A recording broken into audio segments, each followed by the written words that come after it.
hopes and fears, written in gold.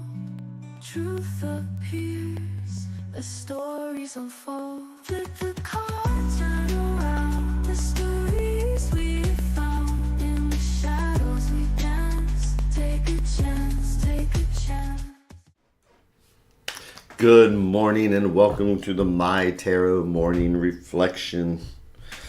Our daily inventory where we just kind of check in. And good morning, Maureen. So, what was I thinking about this morning? I'll actually tell you what I was thinking about this morning. I'm going to be going to Laloon tonight. I do readings on Thursdays there, wonderful little store. And I was thinking about how sometimes when you do readings, especially if people have never had a tarot reading before, they sometimes come in and expect like the big revelation or fortune telling or something like that. And it's amazing sometimes how often they don't get the big revelation. What they get is, they'll come in. I have a choice to make. Do I do this or do I do that? And we do the reads. And they're like, well, I already knew that. And it's kind of like when you're talking to them, it's like, of course you did. It's just validating what they already know. And so a lot of times when we are meditating or when we're doing the tarot or something like that, a lot of time it's not a big revelation. It's validating what we already know. Because a lot of times when people come in with those questions, after I'm done with the spreads and we've just talked about it, and it's everything that they already know, and I'll look at them. It's like, so you've got this choice to make. According to this, you already know what that decision is. You just haven't made the decision. And 99% of the time, it's amazing because they're, after that validating, after, doing that, they're usually like, yeah, I know what the decision is. I just wanted to, I just didn't want to. It's like, or, yeah, I just didn't, or they just needed to talk about it. So, and that's kind of what the tarot is. Again, it's not about fortune telling or anything like that. Sometimes it's just validating what we already know. It's talking to a friend that just parrots back at all your facts. And it's like, I know. And they can say, and you really should do this. And it's like, I know. So I just find it interesting and endlessly fascinating reading for people.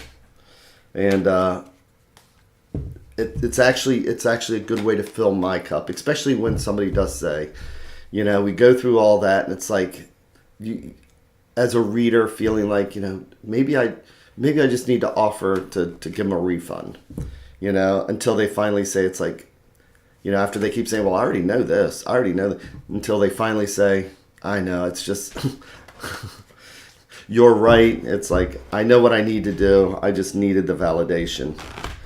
And I love those little revelations at the end. Because trust me, there's times where I'm doing a reading, and it's like, where the heck is this going?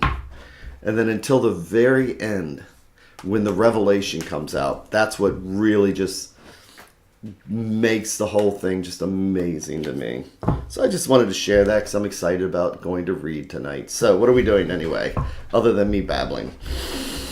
I was sitting here actually shuffling the cards, listening to them like they're the sounds of the ocean, prior to even turning this on. Feet flat on the floor, butt comfortable in the seat, shoulders relaxed, neck relaxed. Validating some choices coming up. Nothing big. And getting ready for this. So let's see what we have today. Take another breath.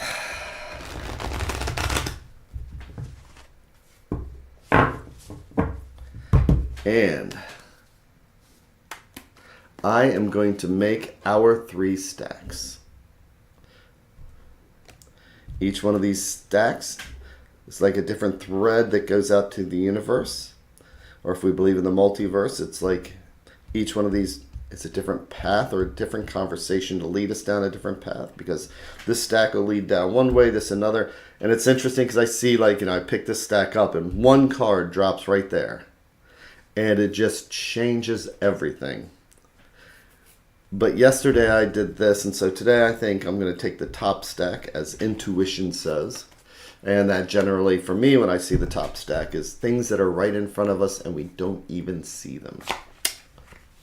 Or as Sherlock Holmes says, you see but you do not observe. So I'm going to do our 3-in-1 and turn each card over one at a time, like they're the pages of a book. So, and we are starting out with, well, talk about validating. Look at this, 9 of Swords. So we have all these swords here. I mean, just that ink weighs a ton. Imagine how much 9 swords would weigh. And if swords are thoughts, swords are ideas, swords are our anxieties sometimes. When we have 9 swords, that's a lot of anxiety if swords are thoughts. I mean, here's this person here.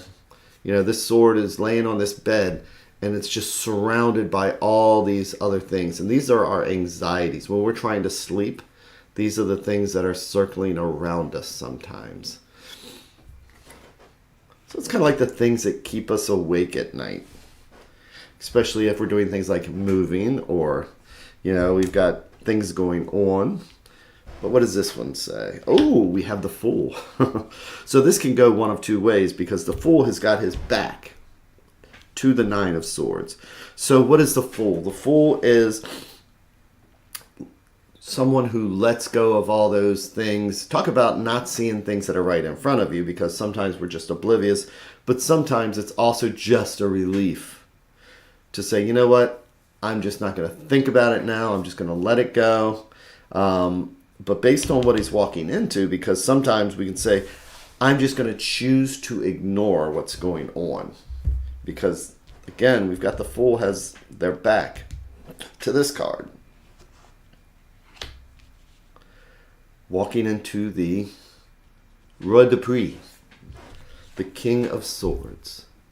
So what are kings? Kings are the ones that take charge. Kings are the ones that need to make sure things get done. This read here has no cups, no nothing in here that's like spiritual.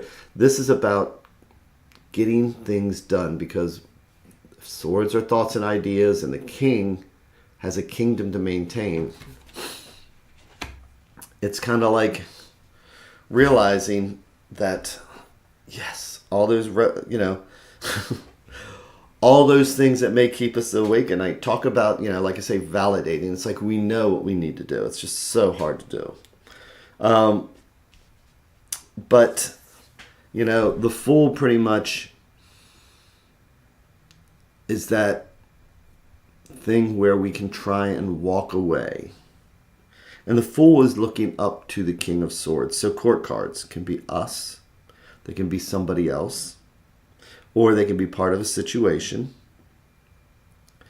And so, for example, it's like right now, and this seems to be kind of like a theme right now, is that because I've noticed that things about dealing with things, stress, or things coming up. But the important thing is to also find time to let go of that baggage. Find time to say, all right, I need to do something different.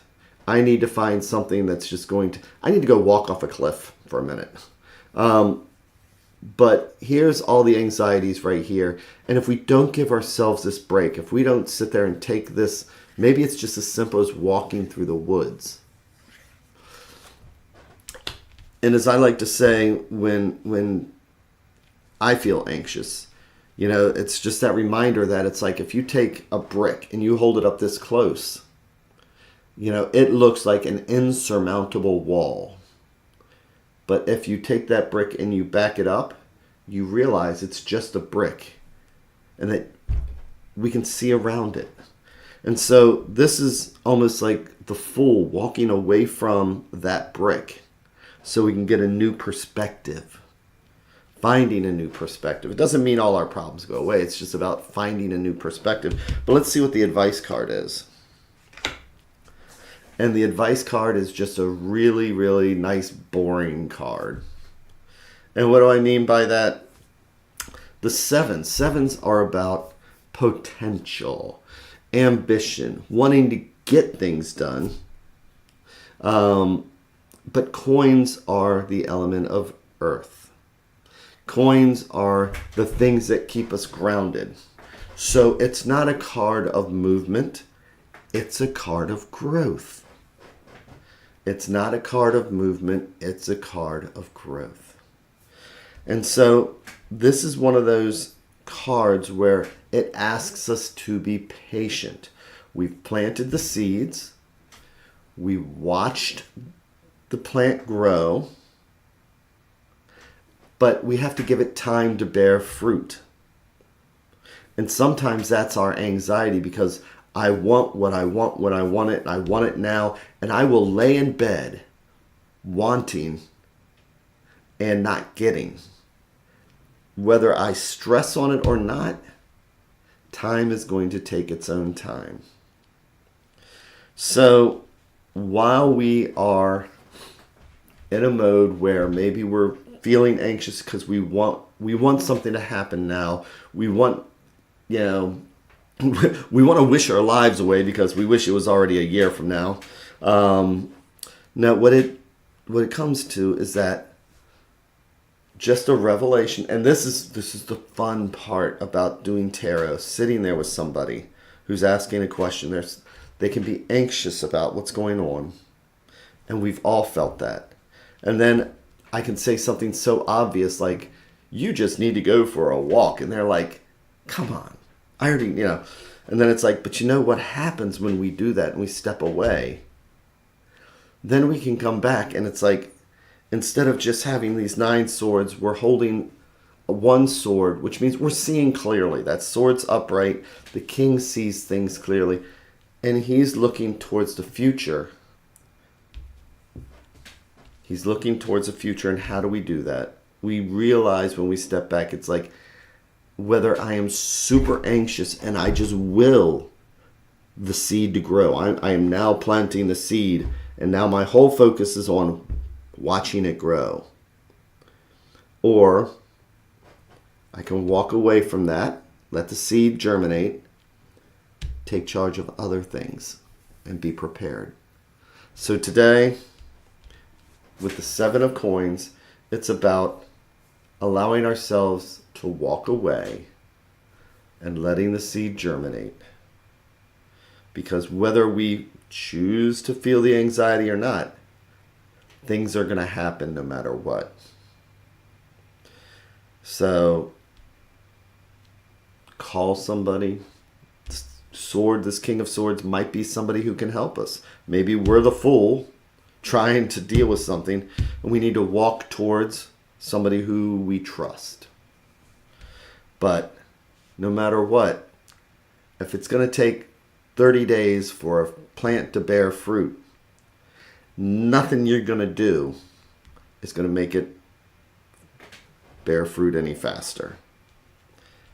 So, with that, I hope you have that amazing, amazing day. If it's wherever you are in the world, if it's evening, I hope you have that amazing evening.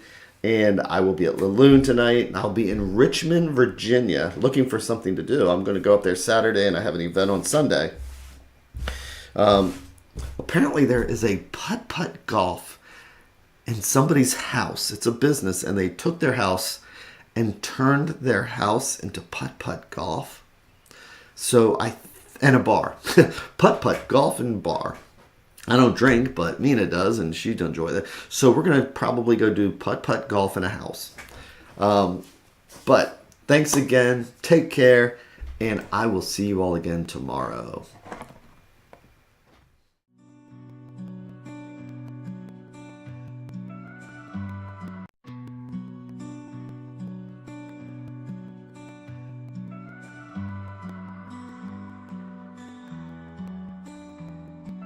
Stars in the sky, cards in my hand, searching for signs, lost in the sand.